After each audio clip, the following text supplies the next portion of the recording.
এত কাশি হচ্ছে, ডাক্তার আবার লিখেছে এক্সরে করতে গেলে এক্ষুনি 500-700 টাকা চলে যাবে।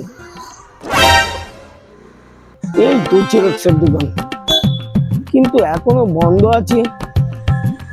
ও দাদা, দোকান আপনার? বলছি দোকান খুলবেন না? আজকে তো বন্ধ। বন্ধ দাদা, আমার ইমার্জেন্সি আছে। কিসের এমার্জেন্সি?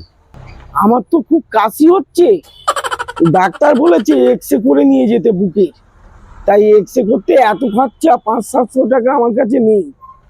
তা আপনি যদি আপনার জেরক্স মেশিনের উপরে আমাকে শুইয়ে বুকের ফটোটা তুলে দেন, তাহলে আমার 2 টাকা খরচাই হয়ে যাবে। কি হলো দাদা? বলেন কি, আপনার কাছে 500 টাকাটা আগে হলো, একটা এক্সরে করাবেন তার জন্য 2 টাকা দিয়ে জেরক্স করাতে যাচ্ছেন? সত্যি আপনি মানুষ, কোনো পায়ে ধুলো দিন। আজকে দোকান খুলবো না আমি।